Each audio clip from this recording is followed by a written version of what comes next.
think we should start. I know sometimes some of our committee members have to leave right at 3, and we do have a lot to get through today. So I think we'll go ahead and start. Okay. So we'll formally and with great joy call our African American Heritage Initiative Committee to order. So Miss Carlin, could you please call roll? Sure. Okay. Chairperson Villa-Gomez. Present. Vice Chair Penn.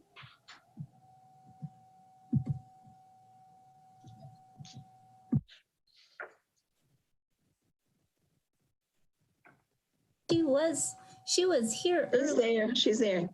Vice Chair Penn, you're on mute. Yeah, you're on mute. Present. Okay, thank you. Okay. Ms. Stark. Present. Mr. Dara will join us shortly. Mr. Fulton. Here. Ms. Johnson. Present. Mr. Scales. Here. Ms. Williams. And Ms. Wilson.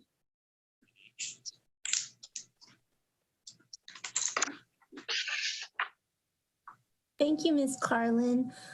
We now need to approve our July minutes. Could we have a motion to approve? I make a motion that the July minutes be approved. Thank you, Ms. Penn. Someone second? I second. Okay, Ms. Carlin, could you call for the approval vote? Sure. Chair Villa-Gomez. Approved. Vice Chair Penn. Yes. Ms. Stark. Approve. Mr. Dara.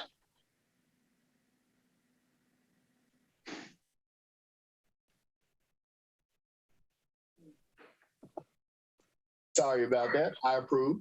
Mr. Fulton. Approve. Ms. Johnson. Approve. Mr. Scales. Approve. And Ms. Wilson. I'm sorry, I just joined. Are we voting on the approval of the minutes? Yes, ma'am. Oh, okay, yes, approved. Great, wonderful to have all of our people here. Thank you, those who just came in from our committee, and our minutes are approved for our July meeting.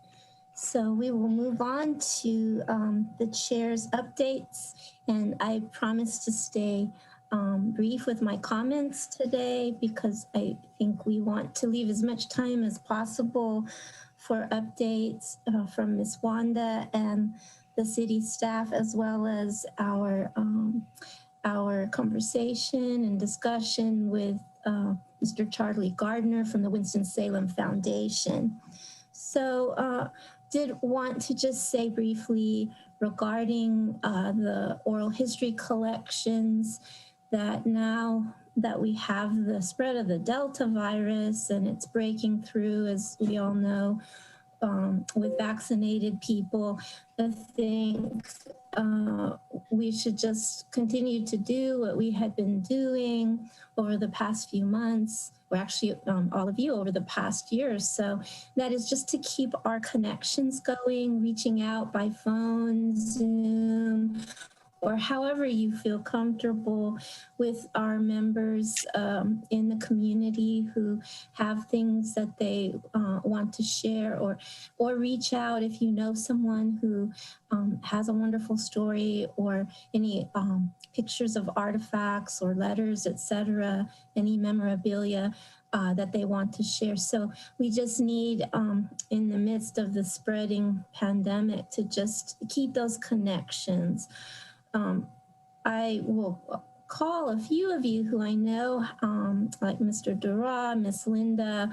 I know you've been keeping conversations open with various community members. And so I just want to encourage you, and later on, if you have updates on that, I think we have a little bit of time at the end of our meeting. I myself, due to illness, after I returned to town, wasn't unable to reconnect with the people that I had hoped to connect with, but I will, over the next few weeks, make sure that I reach out and stay connected. Then in terms of all of the readings and resources that I sent, I believe on Monday, of course, I've said I don't expect anyone to read anything or everything, but I just want to keep everybody open to some good resources that we can use if we need to fall back upon them, to just understand the background, the history of things like redlining that are important to us right now. So if you read them, some of you read them and reach out to me, that's great. And I would love to have conversations, or at least via email with you if you have an interest. But again, no one, you didn't sign on to be in a history class. And so I just really don't want anybody to feel obligated to read, but I also feel it's my responsibility to share ongoing resources with you about what we are doing. Finally, in terms of our potential partnership with the North Carolina African American Heritage Commission, I want to let you know that Ms. Wanda, Ms. Jane, Councilperson CPO, and I will be meeting, I believe, on August 19th with Ms. Angela Thorpe, who is the director of the North Carolina African American Heritage Commission. And so I did send a link to their mission statement a few nights ago, and if you care to do so, please take a look at their goals, their mission, their vision. They align very well with us, and I think it would be a great partnership for us. So I'm looking forward to our meeting with Ms. Thorpe, and we will be sure to update you on that meeting in our September meeting. So with all of that, I think that I am done with my chair's report, and so I believe we can move on to Ms. Wanda's updates. Thank you, Chair Villa-Gomez. Actually, I don't have any updates in particular that pertain to the department other than what you've already shared, because of course, as you stated, we have been in touch with Ms. Angela Thorpe, and we're hoping to have further conversation with her on August the 19th at noon. And so I did reconfirm, I sent an email asking her to reconfirm. And so we'll see if she needs to change that date, but if not, that is certainly what we're planning to do. At this moment, I would like to invite city staff to share any updates that we may need to share. And I know that we have Jackie on the call, and also I'd like to invite Mr. Tom Flynn, who may have information to say or share. Just anybody who's on the internal committee, if you'd like to share anything, feel free. Now, we are not joined today by Ashley Holmes. She was not able to join us, and also Frank Elliott was not able to join us today. So if anyone else has anything that you'd like to share, this would be a great time. Jackie or Tom? This is Jackie. I was just going to let you know that I'm currently filling in for Ashley and will continue to do so probably throughout the future. So I just wanted to let y'all know that I'll be attending these more regularly again. Thank you, Jackie. Ashley did share with me that would probably be forthcoming. Ashley will be moving on from city government in the next few weeks. And so we'll certainly miss her. She's been a huge help with the AAHI and trying to get things settled for the infrastructure that we need on our end in terms of uploading information. So I just want to publicly thank Ashley for the work that she's done with the IS department, particularly in partnership with the Human Relations Department in working with the AAHI Advisory Board. So we really appreciate you, Ashley. If you get a chance to see this, I just want to reiterate my appreciation and to thank you once again. But we do know that you're leaving us in capable hands with Jackie. And I understand that Mary may pop in from time to time. And of course, Tom Kareska, our CIO or Director of Information Systems, he is still a resource for us as well. So I'd just like to thank Ashley.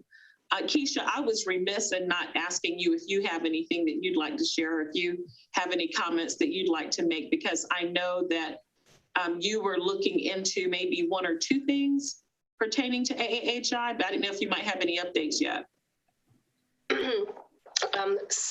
Specifically, I think the question posed at the last meeting was what the city would need in order to enter into a partnership with some historical cultural institution or organization for the purpose of getting the NC digital, I can't remember what the title of it right now, but in order for having them to host the AAHI's digitization and hosting of any material that they would digitize for us. So from the city's perspective, there isn't any formal arrangement or formal requirements in order to enter the partnership, because the partnership is ultimately what the city needs from the entity. So based on the information received from our IS staff, we essentially would need their status. They would have to meet whatever criteria NC Digital requires in order to be considered a historically cultural institutional organization. And then the actual terms of the partnership would be whatever the city via the AAHI and that entity worked out. So within the memorandum of understanding, it could lay out things like who's going to be responsible for the technical aspect, like I think maybe metadata was something that was mentioned on the NC Digital website. So the agreement between the city and whichever entity it chose to move forward with would really be between, it would be a division of labor, so to speak. Who would be responsible for what? Would the city be collecting the materials? Would the entity be providing the technical knowledge and know-how? When the partnership can be terminated, how long it would last, how it would be terminated, those types of technical things, but not really the meat of what the arrangement would be, because that's ultimately going to have to be determined once we identify which agency we want to move forward with, and then get confirmation from that agency that they are indeed willing to partner with us, and then receive their input on what they would want the partnership to look like as well.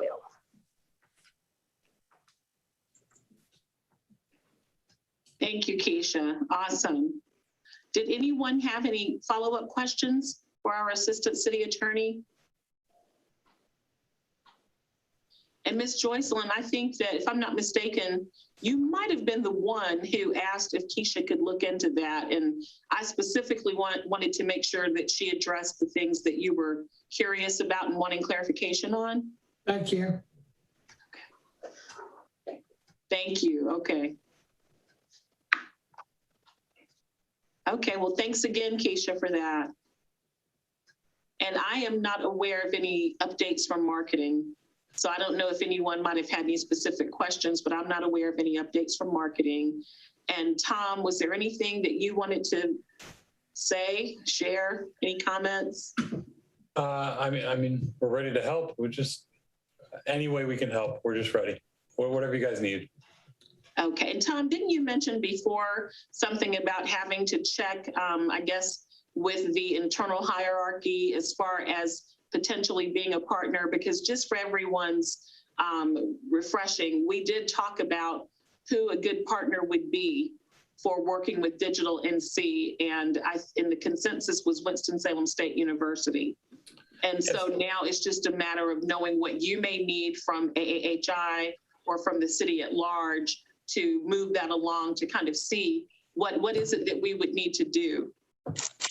Yeah, so if I didn't know that we had been kind of selected, but if we are the ones, I think some sort of acknowledgement from the board saying we would like to partner with WSSU, that I can pass on, and like something with the mission of the project, I can pass that up to the library director, to the provost, and that would eventually go to the chancellor. Once they said, yeah, move forward, then those things Keisha was talking about, those divisions of labor, then we could have those conversations. That wouldn't be a problem. It would just be a matter of getting the support of the university to say, yeah, we can spend some of our people equity on this project. So yeah, that shouldn't be a problem.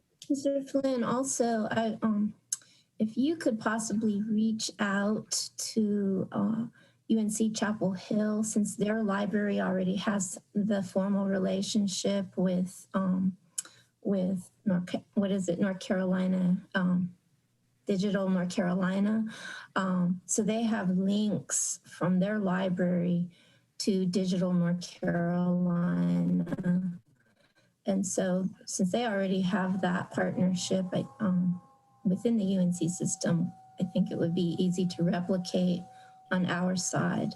Yes, so we do already have, we're already contributors to Digital NC.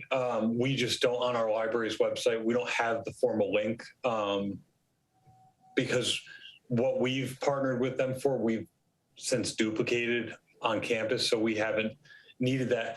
We could, however, we would set up whatever was needed to make sure that, because it's a city's thing, you guys are just kind of using our position as a heritage institution.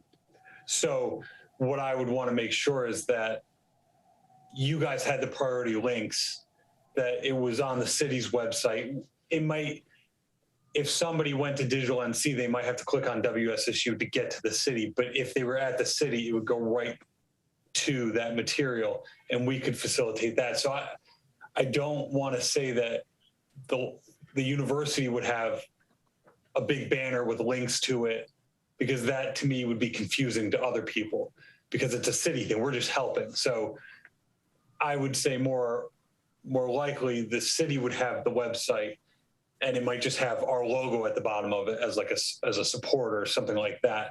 I know Councilwoman Scipio had that in her mind, and I agree that it's the city's effort. We're just playing support. So I think that would be the priority for me in terms of that. Thank you. Yep. Yes, thank you, Tom. And thank you, Chair Villa-Gomez.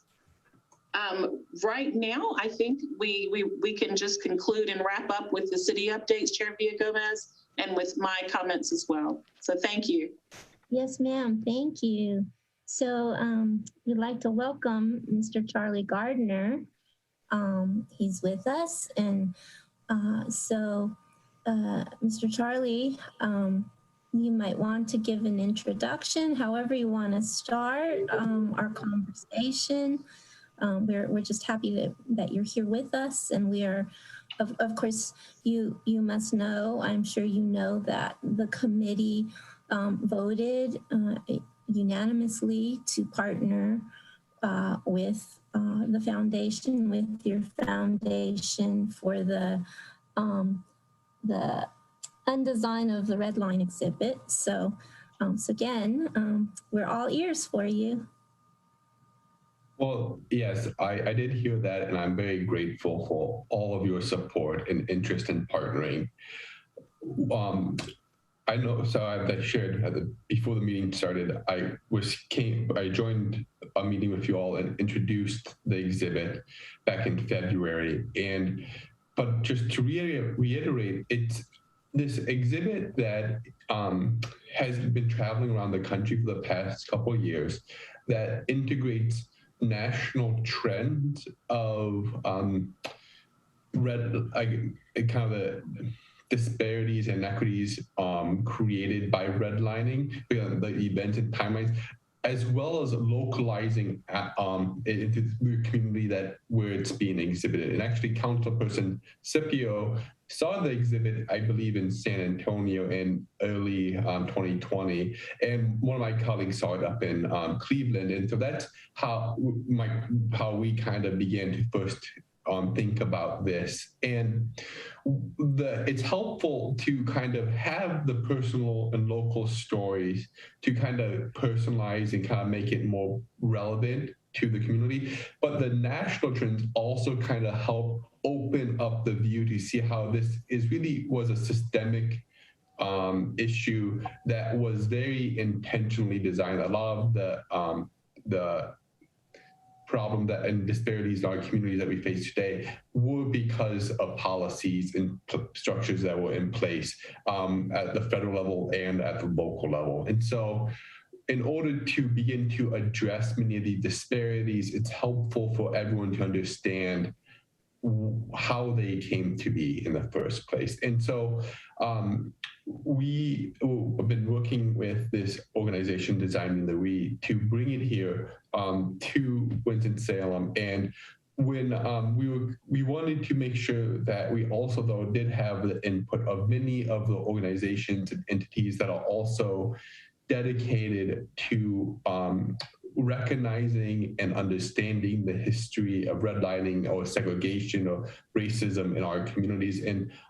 we knew about AAHI and reached out to folks, including Linda, about it. And we just thought there was a great synergy between your efforts to really remember and collect the stories and wanting to feature some of these stories in the exhibit. And so over the past several months, we have worked with Linda to really collect and identify some stories at a local level to integrate into this exhibit and really drawing upon a lot of the work that you all have been doing in this oral storytelling, these interviews. And so now we originally were hoping to bring this actually to the community last year, but with COVID-19, everything was delayed. We are now, though, do have a date of launching it on December 14th. Sorry, not December, September 14th. So just over a little bit over a month from now. And we're going to be having it at the library, the Central Forsyth Library, and the auditorium. And we've been working with them for the space, for making sure that people have access to it. We really wanted a common space where people from all walks of life would be able to have access to really engage, to walk the exhibit that will be available during the public hours. And so we've been working with the library for that. And so we will have a pretty good, even with the rise of the Delta variation, we are pretty confident that the exhibit will be open and available for the public for at least the first, so it'll be here for 2 months, beginning September 14th, and at least for the first month of that, will be completely open to the public during the visiting hours. We're still trying to figure out some of the second month, but it'll be available for people to walk through. We will have people in our community who are trained to become tour guides that will be able to give tours to people at certain times who might be interested in this. And then there was another component that is a little bit more uncertain. We had been hoping to plan in-person programming as well. It could be panels, could be videos, could be, I don't know, community workshops, facilitated conversations in the auditorium space as well. And so that people can kind of learn of, maybe someone is more interested in the how redlining impacted education. So there could be a partner focusing on that. Someone might be more interested in how it impacted business. And so it might be focused on that. One might be on transportation or urban planning. And so there was opportunity for different partners that we've been trying to engage to host highlight different dimensions of the impact of redlining. Since it's such a broad spectrum, could be health, etc., as well. And so, with the rise of the Delta variation, we are uncertain right now whether or not there'll be a big opportunity for people to do in-person programming, or if we might need to shift to more virtual programming for that as well. And so we're working with the library to kind of get assessment of that. We're also just speaking to our partners to see if what their comfort and preferences are in terms of having in-person programming. Also about their interest in having people from their organization be trained as a tour guide so that they then can provide guide tour to their networks or elsewhere otherwise too. And so that's kind of where we are right now. And we're also very much open to find new ways of partnering that we haven't thought of yet. And actually, more specifically with AHI, before I could maybe get more feedback, is it's an interactive exhibit. There are opportunities for people who go through it to kind of write their own stories on different tags or and like pieces of paper that you can then tag it to the board and different moment oh, this told the story of Depot Street in the Innovation Quarter in this Black business district. Well, I have a story I can add to it, and so they could jot it down on a note card or something, and then tack it to that, so that then as more and more people go through it, the more it kind of fills out. There's also be different themes on different things that people. So they will have different questions that people can respond to, and so we'll hope to have some additional material generated from the exhibit itself. And I spoke to Linda and to Wanda about really how we would love to also collaborate specifically with AHI to help digitize some of these stories that were added to the exhibit itself, so that we don't just put them in some box in the closet somewhere, but really can make them accessible to people even beyond the exhibit itself. And so I've been talking to Wanda about what that might be, how that might look like, but that's one area specifically with AHI that I thought could be a really great synergy and collaboration. So yeah. Anyone have any questions or insights or recommendations? Love to hear it.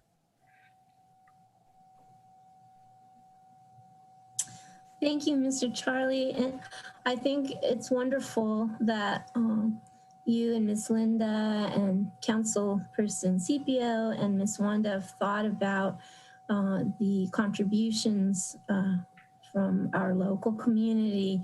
And I think the more stories from our people that can be shared, the better.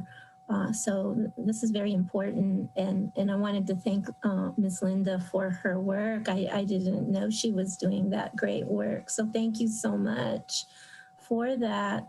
I know that Councilperson Scipio had also suggested possibly some, maybe a few or at least one panel, and I think it would be great possibly to have a panel of people, sort of a mixed panel of people from the community whose stories might be digitized ultimately, but who could really just share so we could hear their oral histories.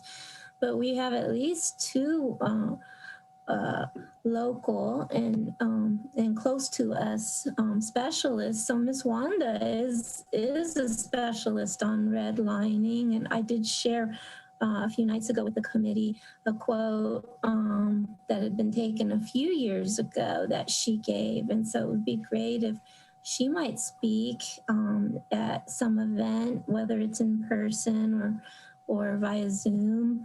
And then my colleague, Professor Russell Smith, I shared actually the podcast that he gave just a few weeks ago on redlining, where he speaks about both the national and then the very local Winston-Salem situation.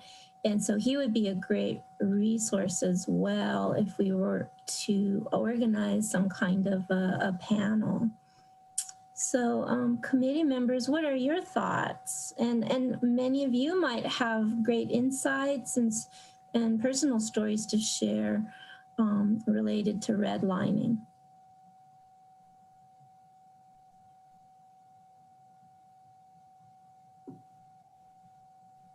Well, of course, I've talked to Charlie about this several times, but I think it would be great if in addition to the experts, Wanda and Dr. Smith, if we could get some local residents who were affected negatively by redlining. I'm sure there are plenty. I'm sure we could find some people and let them do something like a Facebook Live or a Zoom panel or something like that.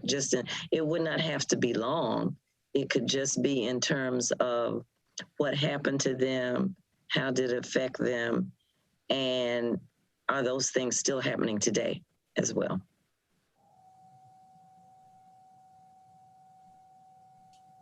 And it's the term residential covenant, the new redlining term or implication.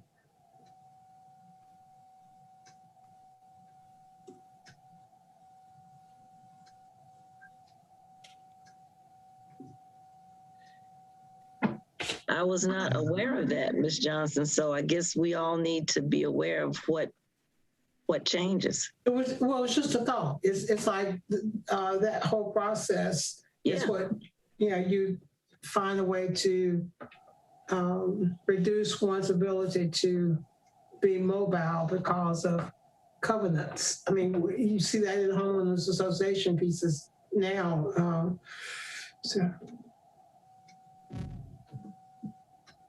And Ms. Joycelyn, I know that you're thinking about how sometimes, yes, even in deeds and records that are recorded down at the courthouse, you still have this phraseology in there about not conveying to someone who may be of a particular race and that type of thing. That's right. And it's old language, but it just carries over and That's over and over if there is not a conscientious effort to delete that language from the documentation. So that's what, I'm sure that's what you're thinking of. Yes. Keisha, do you want to speak on that? Because I know you've seen it too. Have you seen any of that old language in any of the conveyances, the deeds and things of that nature?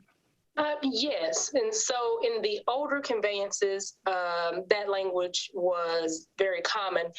I hope I don't butcher it, but I believe that, and I know the Supreme Court decision is Shelley versus Kramer, but I believe it was 1951, 1954. Either way, it made that provision illegal. And so what's going on is now you have kind of like people saying, do you go back and do you erase history by removing it from the old documents? Or do you leave it in there to illustrate that this was once the law? It is no longer the law. It is not enforceable. But for historical purposes, this is to show the evolution of us as a society, our laws, where we started and where we are now. It's funny you mentioned that because there is it's either a state or a city that has created a commission to go back and to look into some of these old documents with these conveyances that contain these restrictive covenants and kind of make a decision about how they want to address it. But again, they're not enforceable. And simply, if you were to go and say you bought a particular piece of property, and ironically, there's a piece of property behind my house that has a restrictive covenant on it.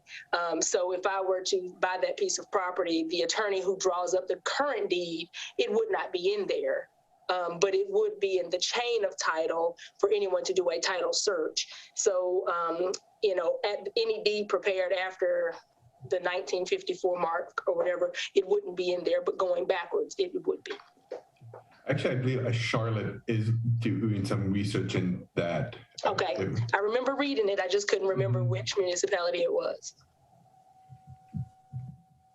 Thanks, Keisha. Yeah, so Ms. Joycelyn, that was an outstanding point because yes, it most assuredly ties in with the whole redlining matter. I mean, there's no question about that. It does, and the other part of that, if the attitude of individuals does not change, then we just find, different words, but the attitude and the heart and mind are focused. That's what's going to make the change. Exactly, because now it's just more subtle. Right. It's not something that the government has said, oh, yes, you can do this and you can reduce it to writing and we'll stand behind you and enforce it because now, of course, we have fair housing laws. But what we're seeing now is this is manifesting in a different way. It may not be redlining per se, and it may not be as blatant as the restrictive covenants, but we're seeing it in other ways where people are being steered.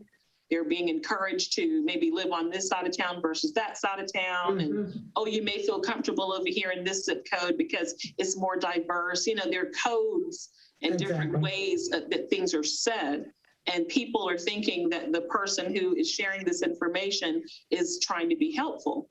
But in reality, they are violating fair housing law because steering is simply not legal. Right. But it's almost always sugar-coated.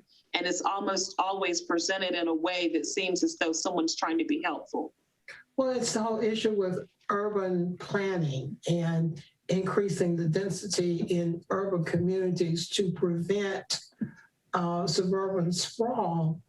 But what does that say? Yeah, it kind of goes back to that same whole conversation. So you increase the density in urban communities, which reduces the ability for those individuals to grow their wealth or their space, and you just kind of cram people into one spot, and the quality of life is not always what it should be. Right, and then after the result of that is after all that crowding and all this so-called urbanizing, what happens is some buildings will become dilapidated and they become blighted. And then when there is blight, there is then a new reason to tear the buildings down or whatever, and then people get displaced. Mm-hmm. And then it's just this vicious cycle, So again, it's part of the fair housing narrative, which is that usually when you're looking at units or complexes that are blighted or that are being gentrified in some way, that touches on fair housing law too. And some people argue that it doesn't, but in my opinion, it most certainly does, because most of the people who are affected by gentrification tend to be persons of color. And who determines the blight is usually the person who is going to economically benefit from the demolition of properties and gentrification or redo of the same properties. I just think it's criminal for us to continue to redo some of the urban communities because it's been a great land windfall, for some of the property owners to continue to have this. We've decided again, it's about power and authority and who's in charge. Very true. I'm gonna be quiet because I'm getting on the soapbox, so I'm gonna put myself on mute. Look, I'm doing the same thing because you and I could talk about this for a long time. I see that. I think it would be wonderful if we had a panel where the two of you could discuss the gentrification in depth. And I think I might have shared something that Professor Smith, I think he speaks about the gentrification relationship to racial discrimination against African Americans in that podcast. And I might have even shared an article that he wrote about what happened locally with the gentrification. But thank you both for bringing those very important points up. Because certainly this hasn't gone away, and there are those out there that are doing their best to get around the fair housing regulations. And so that racism is still out there and still hurting our people. Well, Mr. Charlie, do you have any more thoughts given the comments that that we have made and we've shared? Yeah, so I think this conversation really highlight the one of the strengths of this exhibit is that there are many of us, especially I'm sure many of you are more expert on redlining than even I, especially in this community.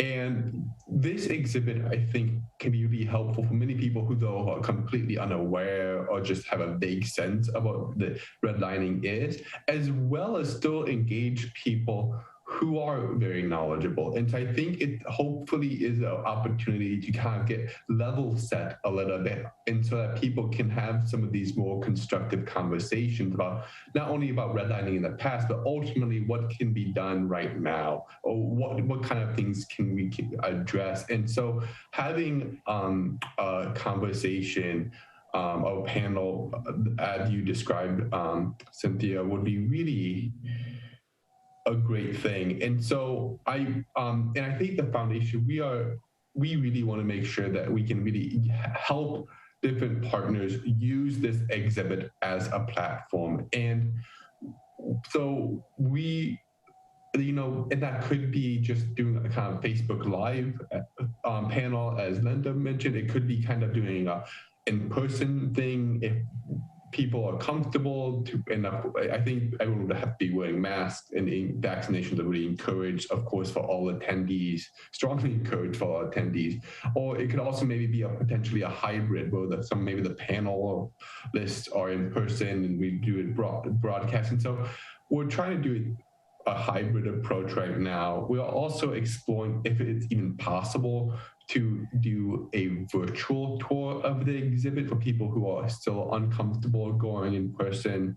And at least that will be online during the tenure of the exhibit here. And there's copyright and licensing issues, but we hope that we can at least have something virtual while the exhibit is here in person too. So if someone cannot go in person, they can still have access to a lot of the same information. So we're exploring different ways. And I think, I guess the question would be is, what do you all need to know, like, for this to be possible? And this might be something to be handled right now, or handled also, like, do you need support on doing a hybrid approach? Do you need to know if you can even use the space? So I know there's so much in the air, it makes it kind of hard to plan, or even maybe when would you like to have a panel? And maybe we can figure out the format of the panel at a later time too. So I'm also happy to have offline conversations or follow-up conversation with this. Well, Charlie, I would just like to jump in and say that in order to just continue to err on the side of safety and caution, I would strongly encourage maybe a virtual approach as much as possible, because we are still currently under a state of emergency here locally and also statewide. And so as the city, for our entity anyway, we have resumed virtual meetings for all of our boards and commissions and our city council. And so in following suit, I would just say that for the time being, until something dramatically shifts or changes, it may be prudent to just try to plan for virtual formatting and platforming as much as possible. Okay. And and quite frankly, what we found is we have higher rates of participation whenever we do things virtually. People don't have to worry about driving, parking, weather, whatever. They can join us from wherever they are. So that is actually proven to be a fruitful thing for us with our programming. Okay. That's so true. I know that in my department, we've organized a number of social justice panels and conferences, and we've had great participation and attendance, especially from people outside of the Winston-Salem State University immediate community. So I actually think, as Wanda said, in some ways it's easier to organize something virtual, and I'd be happy to discuss things further. And so I'm sure between Wanda and I, we can be your point people and share things with the committee. So I'll make sure that I give you my contact information. I did want to thank you also for mentioning, you know, the various approaches where we could think about the education connection to redlining, health, business, et cetera. And I think that would be really insightful and important to look at those distinct areas. And also, you know, our committee is charged not just to collect stories and eventually write narratives, but to really use our evidence to make a difference, to really improve the lives of our community. And that's something especially Miss Annette and Miss Joycelyn have reminded us about. We want to use our charge and our place to really bring equity and improve quality of life and do everything we can to fight racism against our African American citizens and set a standard. So we're aligned with your mission in that way. Yeah, thank you. Yes, and then I guess one final thought is, if there are any organizations that you think should know about this to be a partner, please I'm happy to share my contact information. Please feel free to share this with me, share this with them. And then of course, as I said, even though if a lot of the programming will be virtual, there will still be opportunities for people to visit the exhibit at the library as long as they're masked during the operating hours. And so hopefully we can even, if you have networks that you once we begin to kind of promote this, if you will be able to share this with your networks as well, to encourage people to go through it. So even if there's a panel virtually, maybe they can either before or afterwards go to the exhibit and just kind of experience and participate in that. Well, I'll make sure that I share contact information. I'll put it in the chat right now. So Professor Smith is the founding director of our Spatial Justice Studio. He's partnered with our city on spatial justice panels and real work that is helping people. So I'll make sure that I share his contact information with you. Thank you very much. Thank you, Charlie. Well, we only have a few minutes left and we have a few things to finalize. So we have our meeting reminder for next month, and I don't have a calendar in front of me, but whatever the day is for that first Wednesday in September. That would be September 1st, Chair Villagomez. Thank you so much. So You're welcome. Will meet on September 1st at 2, as always. And I would expect that we'll likely be meeting virtually via Zoom if everything remains the same with the Delta variant. We have just a few minutes, and I had asked people to consider sharing a 2-minute memory. I don't know if anyone has prepared one, but if anyone would like to share a memory, again, as we're documenting the memories of everyone on the committee, all of you have wonderful oral histories from your experiences growing up and living in Winston-Salem. So I just want to give the floor over to anyone who might have, let's say, 1 2-minute memory. 1 or 2. Does anyone have one?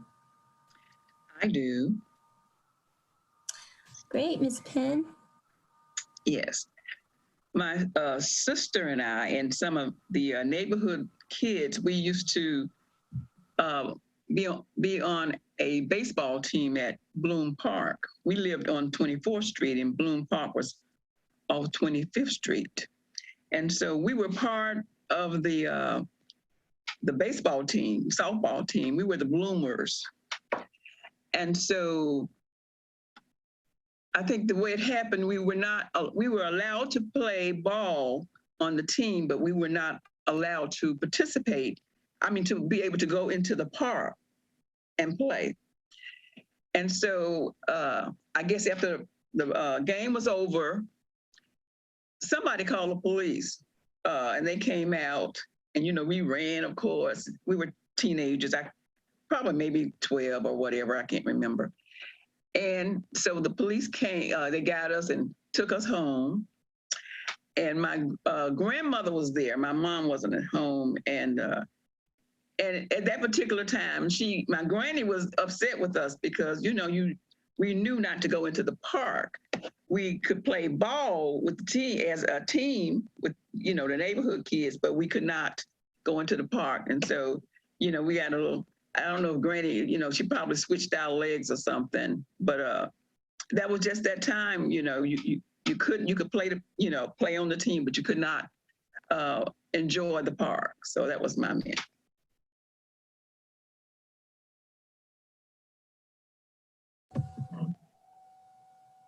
Thank you. Thank you, Mrs. Penn. So sad, and it's so important that we document this because especially a lot of like my younger students, they've not experienced that, and I think they need to everyone needs to hear this. Can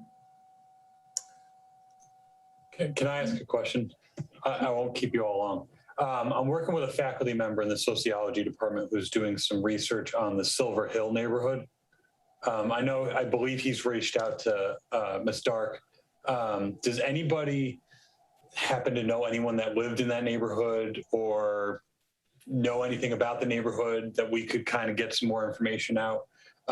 He's really looking at kind of what happened to it, how it was kind of cut off from everything, and people were basically forcibly moved based on the roads.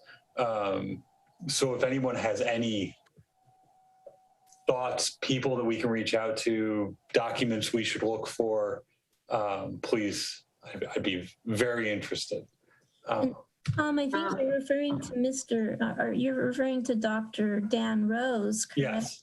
And I think it's important for the committee to know that he is a real advocate for our community, and my students who have taken classes with him really learn a lot about the legacy of discrimination. He does walking tours with our students, and he has learned a whole lot about both the discrimination and just all the developments in terms of the urban culture and urban experience of the Black community. And of course, the majority of his students are African American from within our state, and they really, really appreciate his empathy. So he has that knowledge, but like us, he really wants to make change. And he's involving our students in that work. I don't have the document in front of me, but in the Opperman document on neighborhoods, is Silver Hills listed in that? I'm not sure, Jocelyn. It might be, but Tom, if you could have him contact me. I haven't talked to him recently, Okay. But our church owns that property, and I'm sure that there are older members of the initial two churches that may remember whatever. Okay. And I could at least connect him to those people. Yeah, I'll set up a meeting with the three of us, and that would be fantastic. Okay. I appreciate it. Okay. And my email is in the chat. If anyone has any people in mind, just shoot me an email. Happy to reach out. Thank you. I do have that Opperman. I just put it in manuscript the somewhere. I just shared the link to the PDF in the chat for the Opperman document. Oh, you did? Okay, great. I haven't looked at it. I'm just curious, what general area was this? Because I'm not familiar with Silver Hill, but it could have been we knew about it, but yet didn't realize that's what it was called. It's Reynolds Holiday High Street. School. Reynolds High Where? School. Reynolds High School. Okay. Very close. Yeah. And there is a section in the Opperman document about Silver Hill, I think on page 51 or so. Great, thank Great. you.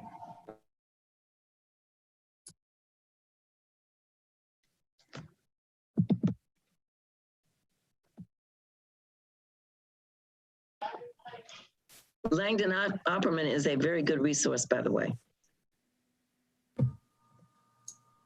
I thank you all. I got to jump off for another meeting, but I appreciate everything. And again, I'm sitting here waiting to help. So just let me know when we can jump on board.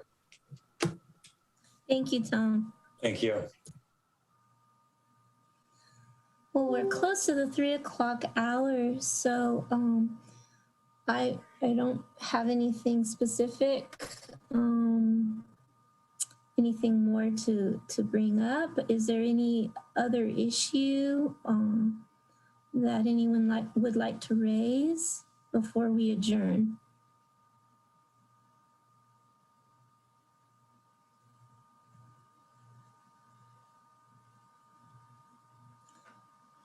Okay, well, I will make sure, along with Ms. Wanda, that we'll keep you posted on what is going on with our partnership with the Winston-Salem Foundation and planning for whatever events we hope to organize, and then also our meeting with Ms. Thorpe later this month.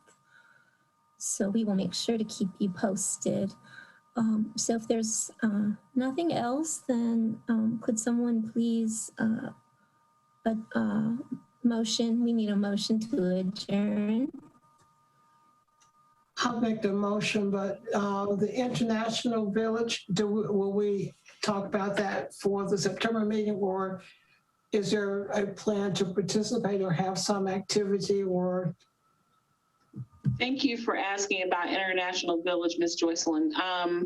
We have been planning for it, but now that we have this reinstituted restriction with the masking and who knows what else, it's quite possible that we either A, may not have it, or B, it just may end up being like a food truck type of event. So we're still working it out internally. My understanding is Fiesta has been canceled. And so, you know, that may be what ends up happening with us, but we will definitely keep you all apprised, you know, as the time draws near. But International Village, of course, is being planned for September the 18th. Is there something we can do virtually and perhaps get some pieces pre-recorded for the event? Should it? Yeah, it should we end up doing something that would be good with a virtual format? Absolutely. Last year, we just did like a little highlights reel, you know, kind of like a best of. And so this year, we're just going to have to get creative and work with marketing to see what our plan B needs to be, because it's looking more and more like we need a plan B big time. Thank you for those updates, Wanda. Move to adjourn. Do we have a second? Second. Thank you. Ms. Garland, could you take the vote, please? Chair Gomez, Yes. Vice Chair Penn, Yes. Ms. Stark, Yes. Mr. Dara, Yay. Mr. Fulton,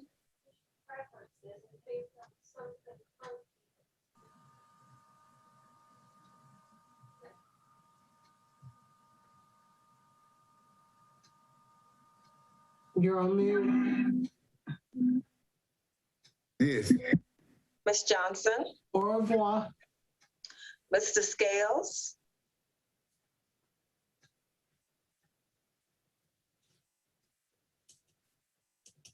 Yes. and Ms. Wilson. Yes. Thank you, everyone. Take good care. Thank you. Thank you. We'll be in touch.